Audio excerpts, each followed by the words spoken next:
Hello everyone, welcome to the Storyist. They say the world is a huge battlefield. People fight off each other in order to survive. Corporate positions need to step on one another in order to advance to the top. A hierarchy governs everyone. And without social classes, the world will be more chaotic. And no matter how hard people try, life on Earth will always be unfair. There will be those at the top, and there will always be people at the bottom. However, we shouldn't look down on the people at the bottom, because no one will ever understand what a person is going through until they walk in that person's shoes. Today, I will be sharing with you a story about homeless Black children who steal food from a home just so they can survive. When the homeowner finds out, he is furious, but not until something important happens. Stay until the end of the video to find out what it is.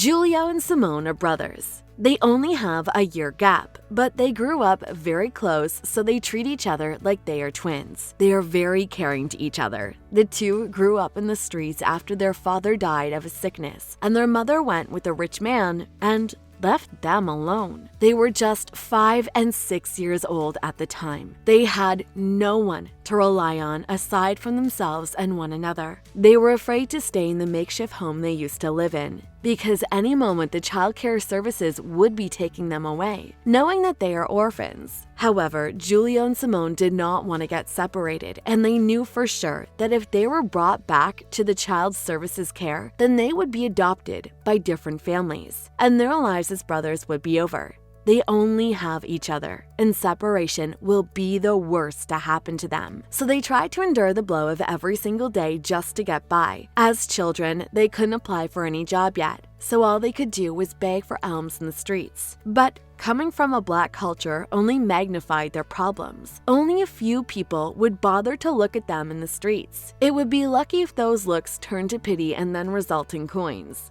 But that only happens a few times, and they will consider it a very lucky day whenever they fill up their small tin can with coins by sunset. Julio and Simone are very hungry and they are very thin. They only eat once a day, and most of the time they are not heavy meals. Life is hard for them. They don't have a choice. As much as possible, they're trying to get by honestly, even though begging for alms is becoming harder and harder for them as they grow older. Now, Julio is 10 and Simone is 9 years old. They still wander the streets, but people take more pity on children younger than them. As days pass by, they are having less and less hope. One night, they pass by a small restaurant connected to a home. Simone, the younger one, smells the food being cooked and he asks Julio to buy themselves food from there. Julio knows there's no way for the two of them to eat inside that restaurant because they only have a few coins earned that day. But Julio notices that the cook at the restaurant is also the waiter. He serves everyone inside, which means he has no time to go inside his house, which is connected to the restaurant by a single door. Julio and Simone sit near the glass window of the restaurant, and Julio notices that the door going into the cook's apartment is wide open. Julio taps Simone lightly on the elbow as he sees the door open. "Do you think we could get in there?" he says quietly to Simone, pointing at the open door. Simone's eyes widen in shock and fear.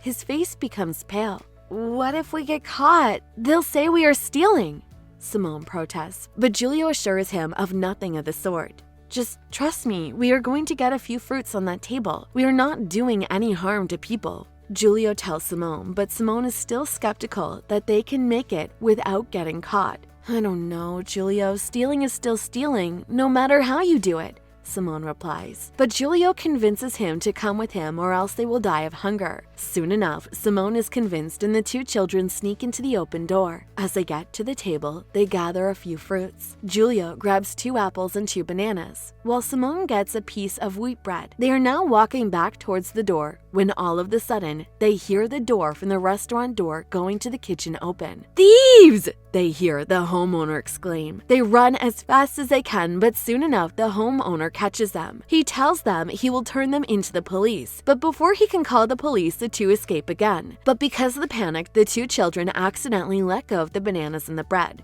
Now all they have left are 2 pieces of apples. "It's okay, this can last us until tomorrow. Then we will beg again by the morning," Julio says. Simone wants to cry about their situation. They have never stolen anything, even just a little piece of bread. But today has been harsh for them. They earned only a few coins the whole day, and they have nothing else left for dinner. Simone bites on his apple as tears fall from his eyes. The following morning, Julia and Simone are begging for alms again in the park, just not so far away from the restaurant where they have stolen a couple of apples the other night. Unfortunately, while they're busy extending their palms to anyone who will take pity on them, the angry homeowner from the restaurant last night sees them as he is walking by the park. He recognizes the children and he immediately dials the cops. The phone line in the local police department keeps on saying it is busy.